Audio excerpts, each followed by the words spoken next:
Welcome, beautiful hearts, to Heart of a Wife, where we align with love in every stage. So, no matter whether you're single, married, or anywhere in between, this space was created just for you.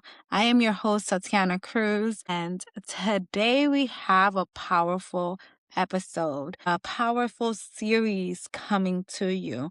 I am starting this series, with so much intentionality, so much compassion, and so much of me involved in it. So, this powerful series is called Before the Altar, and it's a series dedicated to you. It's a series saying that before the ring, before the promise even arrives, you are and already have a heart of a wife. So, in order to get there, I believe that preparation is in order. So we are going to dive deep into what does that look like, especially in today's world, on how to master the mindset of a wife. What's the characteristics? How to fine tune yourself in order to be prepared for the life you desire when it comes to love. So, welcome back. We usually start with a pour it out section where we talk about our week, we talk about what has been happening in our lives. This is a time where you take a drink of coffee, of tea, or whatever you like, and wind down your day. You release your stressors, leave that at the door, and get comfortable because you are on this journey where we value you, we love you, and we uplift you no matter what season you're in. You have a friend in me. So, welcome. If you have not been here before, and if you're not new to this, thank you for supporting. Thank you for listening. Um, and I'm truly grateful for it. So, this season, we're talking about Before the Altar. Heart of a Wife was created from a space of vulnerability. It was created based off of that in between moment of not truly knowing who you were and not really becoming who you were meant to be. I was in this space of trying to figure things out, how to date in a world where it wasn't designed to date after a big traumatic moment like a divorce or having kids, and things look different after that. How many girls are with me? The dating world has become something foreign to most of us. But yet again, do we really understand that it's been foreign since the beginning? Because we were never had the proper tool to set us up for success. I went into my marriage very naive and thinking and thinking I knew what I was getting myself into, and it shortly were was met with so many teachable moments, I would say. And that seems to be a lot of people's story. I really wanted to bring be in a space where I could coach the next generation to have the tools needed in order to do it. I wouldn't say right, but do it better. We always want that next generation to be uplifted, to not do the same mistakes that we did, and truly teach them what is it to truly be a wife. And the wife isn't who you become when you get married. A wife isn't who you are when the man enters your life. A wife is a heart posture, is a spirit that lives within you, that guides you. It's your moral compass. It's who you were always destined to be if you had that desire. I believe that if you had a desire to be a wife, then you were instilled and created with the heart of a wife. It's up to you and our responsibility to unlock her. She wants to be let free. She wants to be the best version of herself. A lot of the times we go into life and we get depleted in relationships. We end up in patterns that doesn't fit the narrative of what we desire in our lives. We go and hit speed bumps along the way that could have been truly avoided if we had the proper tools. So I want to equip you, Queen, with the proper tools to go navigate a life that you desire, to become the woman that you have always been destined to be, and to live a love like you've never experienced before. I believe that it's obtainable and it's achievable. So, what on today's episode we are going to focus before the altar, the mindset shift. There is a mindset shift that happens before any major decisions that happen, whether it's a wedding or whether you're going and dating. There's a decision that needs to be made. You also see this in our everyday lives when we accept the career move that we want to get into, or where we're deciding to have to live a better, healthy lifestyle journey. And it's these choices that change the trajectory of our lives. In order to date well, you have to even recognize that there are areas in your life that does not date well. There are moments or there are patterns that you keep on repeating. There are belief systems in you that it's no longer beneficial for you in this current season. A lot of the times we take who we were in one season and we apply it to the next without thinking that we have to put things in the cross, that we have to sacrifice or lay down certain aspects of ourselves that no longer could come with us to the next season. We want to continue to hold on, and it's this hold on mentality, this control that we have that keeps us bound into experiencing so many different cycles in our lives. It's time to unshackle ourselves and set ourselves free. So we're moving on from desperation into discernment. There was a season in my life where before I got married, I was desperate. I was desperate for the love that I did not inquire in my household. I when I tell the story of my marriage and how I stepped into it, I said I stepped out of trauma into being triggered. The trigger wasn't necessarily a bad thing. It was highlighting what I didn't heal, what I kept hidden, what I swept under the rug in one season, still ended up going into the next season. And a lot of times there's a lot of people jumping from relationship to relationship, carrying the baggage of the previous season with them that it's not helping be fruitful. You want a different outcome, you have to do something different. In that season, I mean, I got married young. I got married at 19. I had these rose-colored glasses, but still, even in my 34-year-old self, there are times where I still wear the rose-colored glasses. I still sometimes show up as the naive little girl that wants to believe that this world has the best interests in her for her. And I have to recognize that there's times where I have to sit back and say, listen, honey, come here, calm down, be patient. It'll happen in its right time. Stop rushing it. Or let's get out of the clouds, Tatiana, and come back down. And let's ground ourselves, because there's something in this season that you have to inquire, that you have to learn in order to move forward. And is that self thinking that has shaped and transformed my adult life. And these are some tools that I want to show you, I want to highlight, because maybe you are me and I am you. Maybe we all, in one way, shape, or form, wear rose-colored glasses for certain areas in our lives. Maybe we all believe that there is a better world out there. We just want to inquire it, and we haven't inquired it yet, and that's A-okay also. A lot of the times we are chasing love instead of embodying love, and it shows. We want to be chosen. It isn't about who is choosing us. It's just the fact of being chosen. We have that ego boost when somebody wants to be with us, when somebody says, I am here for you. As humans, that is natural to want to be chosen.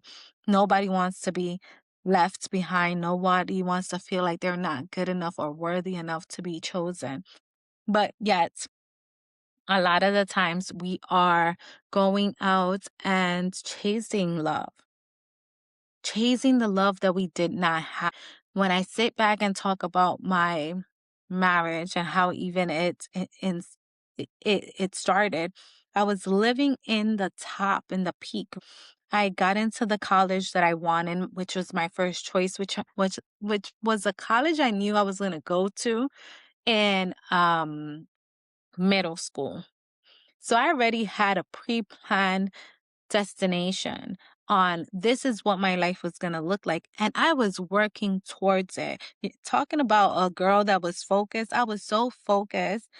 And it wasn't not only the desire to go to these schools or the desire to achieve these things, it was because it now I know I was running from all the traumas and triggers that was happening within my household.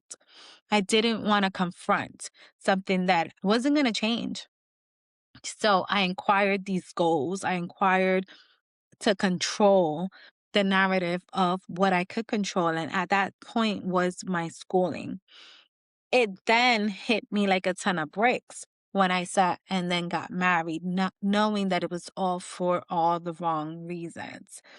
So I was chasing love. It only took one sentence, one word, one decision to change how my life went. My ex-husband told me that one thing that I needed at that moment to hear, that it was like I was a ride or die at that point.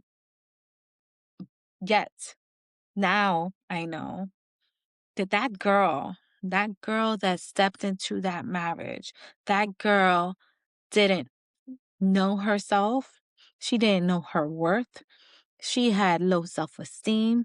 She had this undeniable sense of love and wanting to be loved. She had this fairy tale ending in mind. She thought life was a fairy tale. She said, if I just do something different, if I am not my parents, if I approach it differently, if I learn that lesson by seeing them, then none of what they went through will filter into what I'm doing.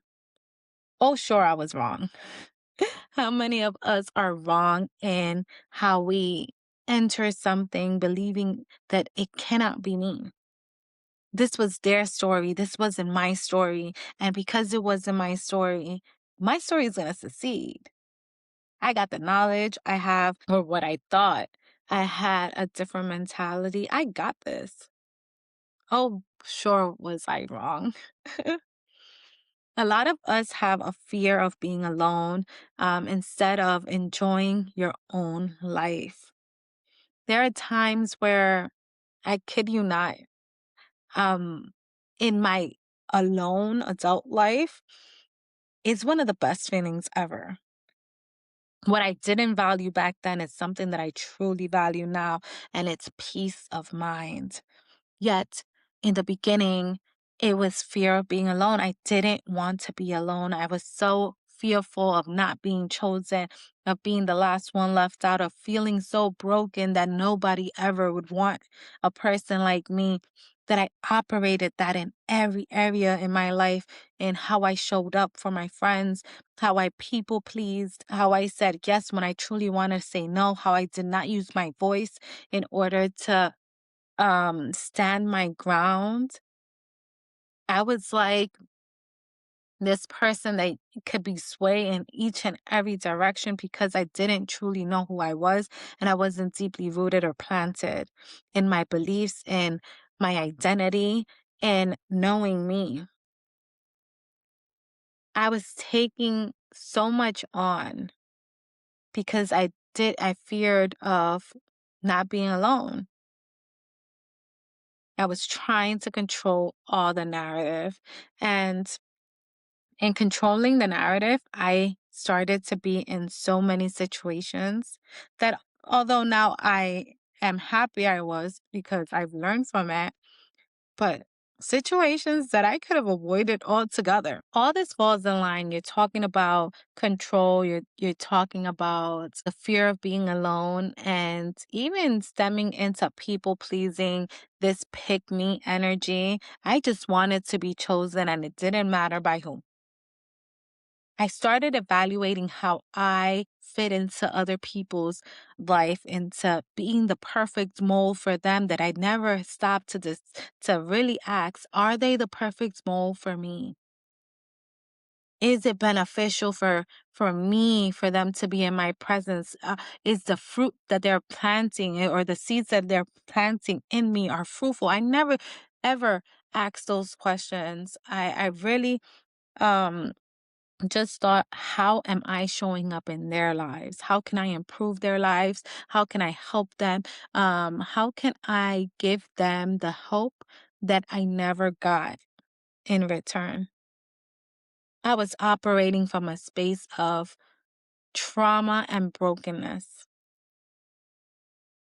going through life thinking, hey, if I help, then I will receive the help back. And that transactional love does not work, because not everybody loves the way that you love. Not everybody shows up the way that you show up. People have their own lives to live and their own perspective to encounter, and that's the power of free will. And I was operating thinking, whatever I give, I'm going to get in return. I wanted a title so badly instead of asking for a relationship. I rushed into marriage. You know, I said I already had been pregnant. The next natural step is to get married. It's to say yes. And truth be told, I honestly do think that my ex-husband did that to keep me there. He knew what he had. So it was easy for him to say yes to me versus me to sit here, and if I would have really thought about it, if I would have really had the guidance, if I would have really consulted wise counsel, then I would have sat there and said, maybe he isn't the person that I want to spend the rest of my life with. I wasn't questioning his character. I was questioning if he was just there. That was the only um, requirement for me. Are you going to be there? Are you showing up? Can I trust you? Not do you have the characteristics to be a good husband? Not are we suitable for each other? Are we gonna grow together? Are we financially fit? I didn't ask no type of questions in those moments. I thought I knew it all. And I learned my lessons along the way. Sometimes the best preparation for love is not finding somebody, it's renewing how you think. Your mind is the most powerful tool you have, and you are able to comprehend things in so many different levels. We end up diluting ourselves when we let our emotions, where we let our insecurities, when we let our fears, our doubts, our ego, our pride to take the wheel and transform and make decisions on our behalf without thinking it through. It's a totally different space, a totally different dynamic to know that in the renewing of my mind, I can transform spaces. I could change the trajectory of my life and how it looks. What I decide today will dictate how tomorrow looks. how my future looks, how my grandkids experience life, all by the decisions that I make today.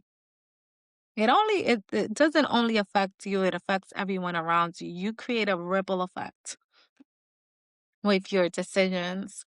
And a lot of the times we don't even think about it.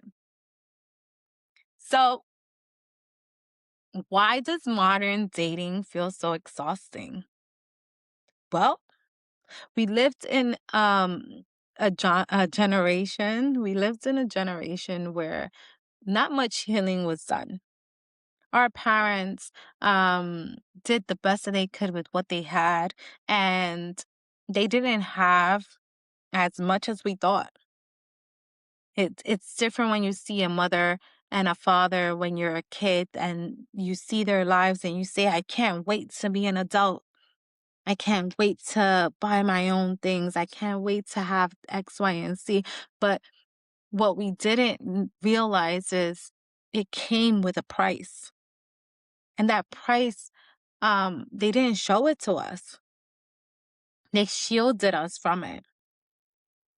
Yet in those moments, we didn't recognize it. Um, there is right now this performative culture when it comes to love and dating. We see people's representative instead of who they truly are. They want to show us the highlighted reels, the best versions of them, instead of truly saying, this is who I am. And not only that, this is who I am, this is who I want to become. Because who I am today is not who I am tomorrow. We don't lead with our flaws, we lead with our strengths. We want to look like we don't need anybody, especially when it comes to the women. We want to take this strong character and say, "Oh, can nobody use us again?" So we become a hard shell of what we used to be. I wrote this free right earlier on in my healing called Am I Truly Open for Love? And it was me realizing that I was closed off. I could sit here and say I wanted another marriage. I could sit here and say that I desired to meet somebody or find the love, but everything about me self-sabotaged, even the thought of it. My whole being knew that I was not prepared, especially 7 years ago, after my divorce, to ever enter a new relationship. There were so much things I had to unlearn.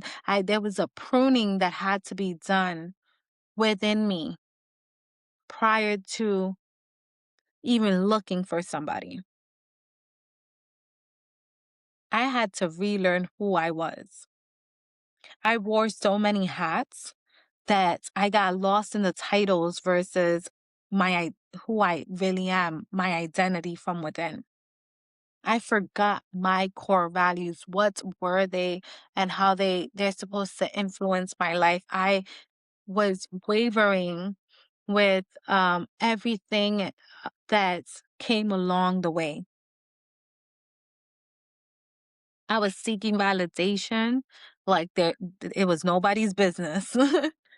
You know, validation became my best friend because it was that fear of being alone. It was that fear of abandonment. It was that fear of not being chosen. That instant validation was like everything to me. I craved it. I wanted. I needed it at that moment, like if it was a drug that I was addicted to. I confused a lot of the times chemistry with compatibility. I confused what was an assignment to an alignment. I did not know what was up, down, sideways, or anything. I did not have a vision, a clear vision that I was just going around in circles. I was getting lost along the way. It's like um, when you don't put your GPS on and you truly don't know the way, so you end up like spinning a couple of blocks. where you get lost. And then once you put your GPS, you're able to navigate towards your destination. I didn't have a internal navigation guide or an external at this point. I was just lost in a world that was consuming me in all angles.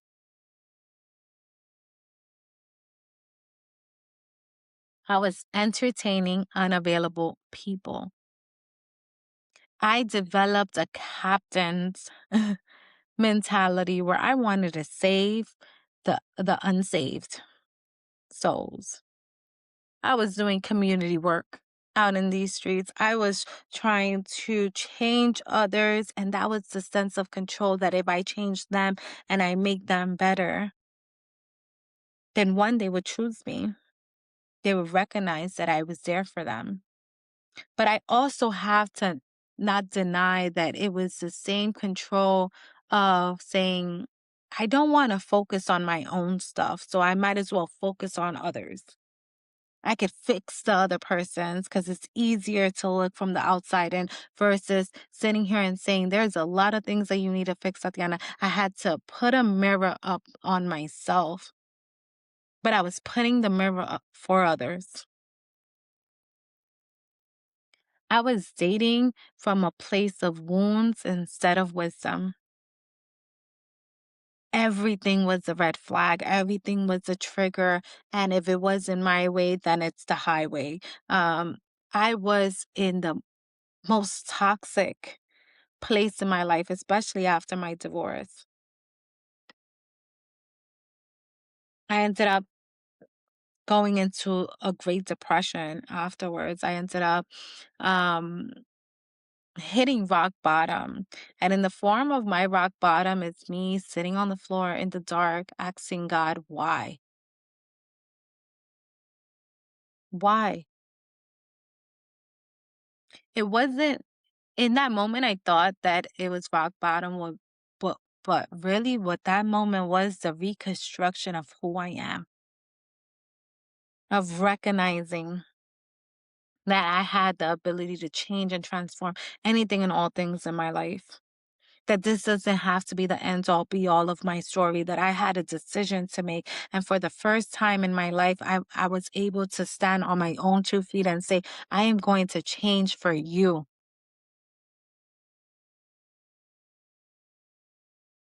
That for the first time in my life, I said, you deserve this much. You deserve all the love, all the care, all the attention that you was giving out to others. You deserve it for yourself. I thought doing that for myself was selfish. Look at how the enemy works. I was doing it for others easily, but when it came to looking at myself, it was a selfish act instead of self love. So the issues may not only be in the dating pool, the issues may be in the mindset that we enter it with. A lot of times we hear that those sayings that the dating pool is shitty, that there's nothing out there for us. And with that mentality, hello, you keep on going to shitty pools. That's on you. When do you take accountability and responsibility that it's you that keep on going to that place? I don't know who's listening, but if you're from New York, you know certain beaches are certain beaches. You know what to expect when you go to certain beaches. So let's say if I sit here and say I'm going to Coney Island, I know what the atmosphere of Coney Island looks like. I know what to expect. I could prophesy what a day in Coney Island may look like. What you see, what you hear, what you smell, what's out there. I could sit here and tell you it to a detail. Who would I be to sit here and say, I don't like Coney Island, but I'm going to Coney Island? And then once I'm there, I complain about it. Coney Island has been the same. A lot of the times you keep on stepping into the same dating pool where you sit here and say that it's shitty because you keep on stepping into it. You're not changing your mindset. You're not changing where you go and position yourself. You're not preparing ahead for your trip. Yet you continuously meet the right guys or the wrong guys. You continuously attract these men or these people and then wonder, why isn't, can I find somebody? You're having men of the same character, different faces come to you when the same common denominator is you. There's something about you that keeps allowing access. It's time to take accountability of the choices that we make. And a lot of the things in our lives was based off of our choices. Us ignoring red flags, us ignoring our intuition, us ignoring wise counsel of friends, family, and people that care for us. Signs, we're going to hit signs. You need a mindset shift. What are the signs? And there are 6 signs that you may need a mindset shift. So if you listen and one of these resonates with you, take note, take heed. Number 1, you romanticize potentials. Ooh, I was guilty of this one. Everyone was my future spouse. How could everyone be my future? How could I meet somebody today and say, "Oh, I could see me meeting the parents. I could see um us walking down the aisle together. I could see us getting married. I could see the kids. I could see the white picket fence. I could see the dog."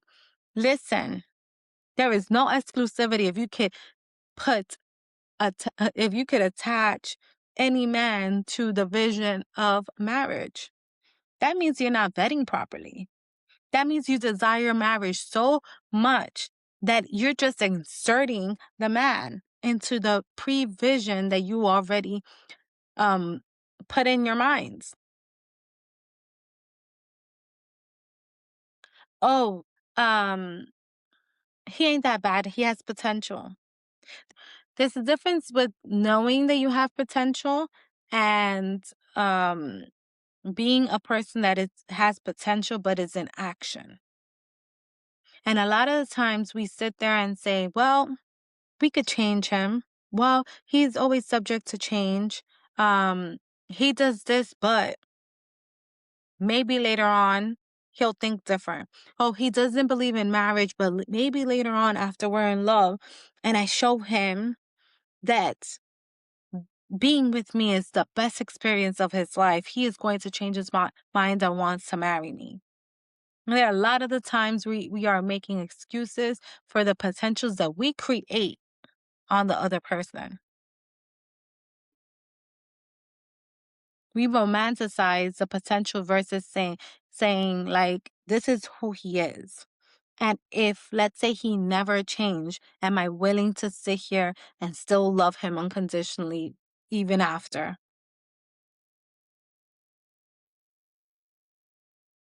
Number 2, you ignore red flags to avoid loneliness.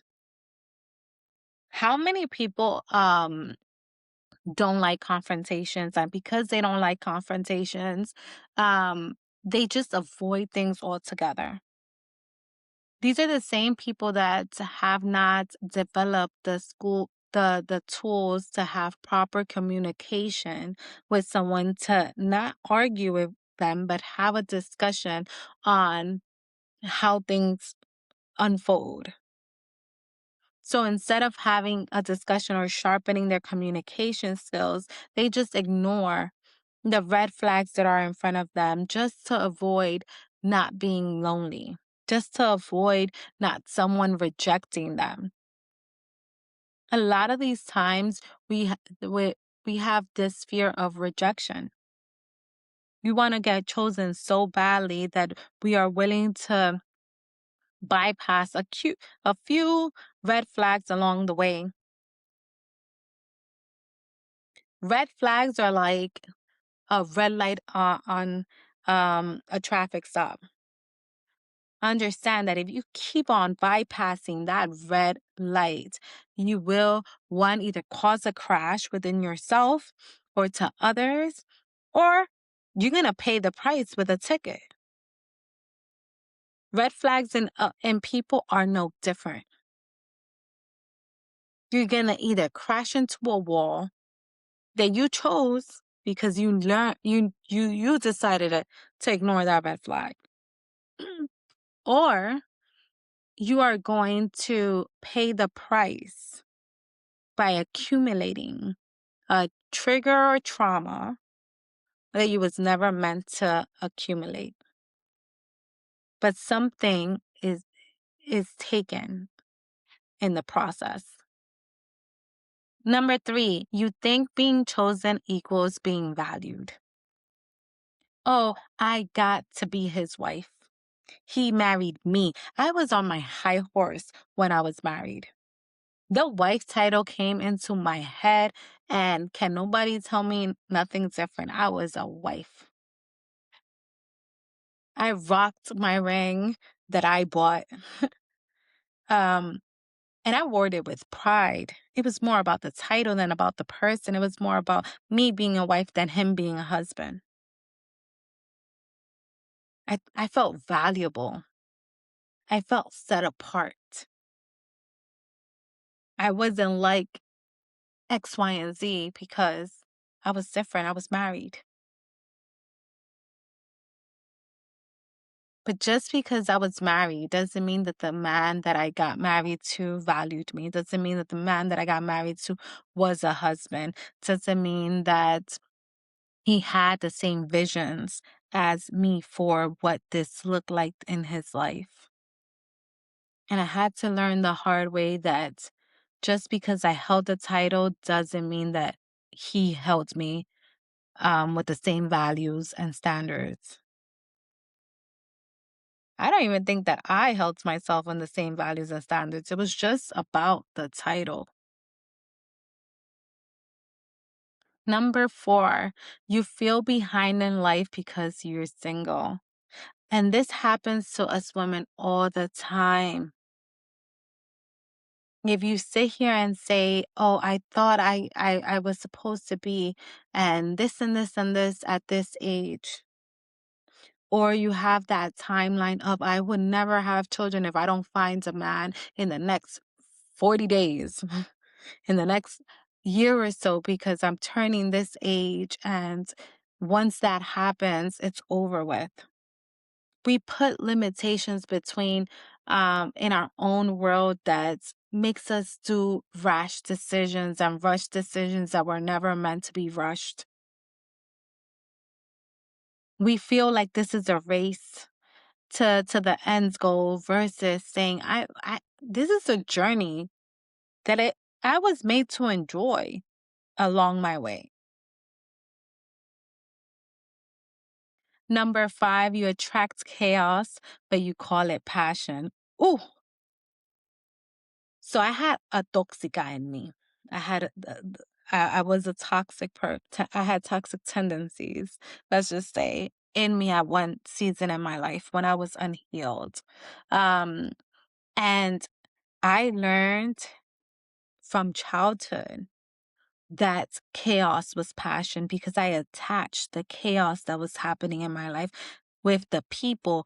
Like my parents, they were chaotic, but they still loved me. So I attached what love is to chaos, meaning the chaos was passion, that they were passionate about me, that they loved me so much. And it didn't matter all the negative things because they loved me. I attached that so much so that the first time that I was where DV happened in my marriage, I made the same excuse that I saw in my household growing up. Oh, it was correction. Oh, he loves me. It's a one-time thing. He loved me. I accepted his apology just based off of my association of what I believe chaos was when it came to love. And I had to unlearn that. Number 6, you know what you want, but not what's healthy. There are so many people that know exactly what they want or what they do not want. 9 times out of 10, when you ask somebody if you want something, they'll tell you what they don't want before they will tell you what they actually truly want. And this is something that we've been programmed to do, to think. to react, to talk about, because a lot of the times the most memorable experiences either has to come from pain or love. And pain is a strong indicator of what really affects us as humans. So you may know what you want in a man. You may know what you want in a relationship. You may know um you never want to experience XYZ again. But do you know what's actually healthy? Do you know when you have a disagreement or where you disagree in a thought with your spouse, you're able to bring it to the table in a calm manner? Do you know that you want to respect another person, including your spouse, even when they disrespect you? And I'm not saying to be stepped on. I'm saying that there's a certain way to it. What is healthy? What would guide you to be a better you versus we do this all the time where we meet people in their energy level. It's like, oh, if they want to be that way, I'm going to be that way too. Absolutely not. That is definitely not me. I do not match energies. I would block, delete, remove out of my life way before I sit here and allow myself to change my character for somebody else's entertainment. That's foolery for me. Mm-mm.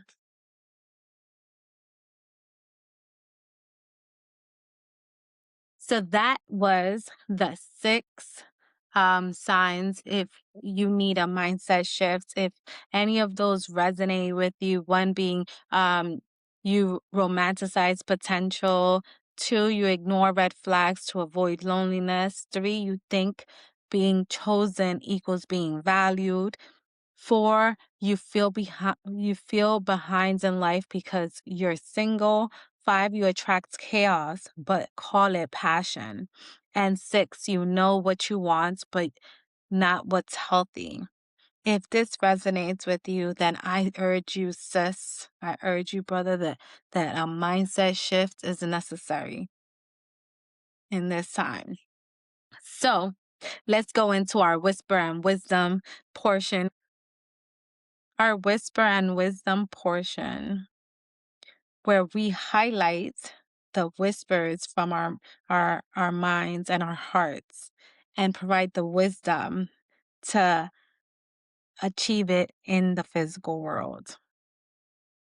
So, how to shift your mindset?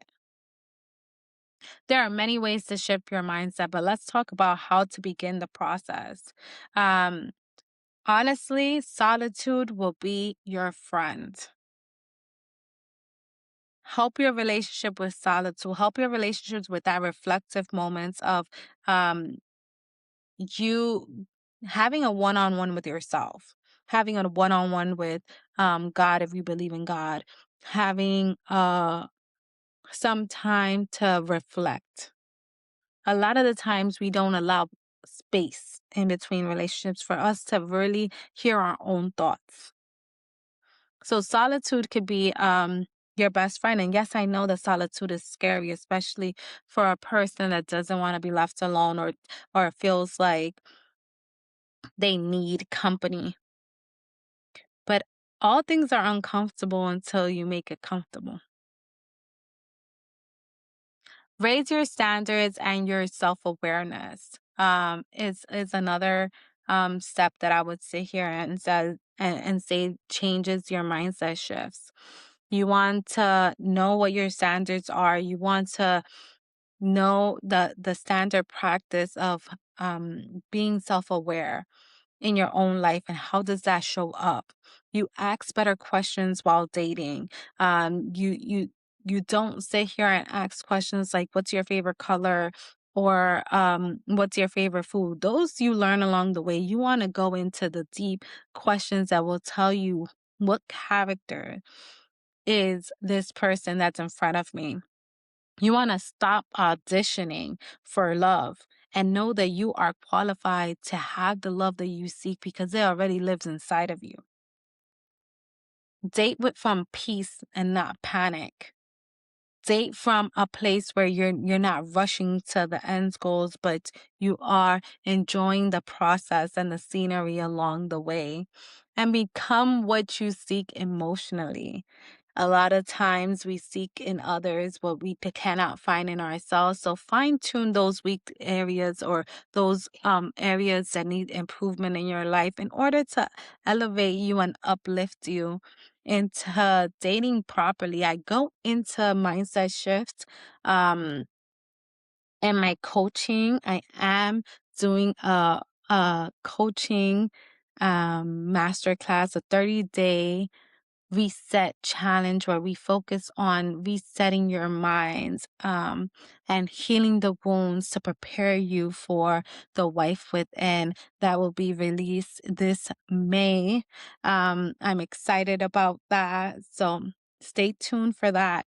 And if you're interested in that, you could go ahead and direct message me at Heart of a Wife Podcast on Instagram or TikTok, or Tati's World _world at Instagram or TikTok. That's TATIZ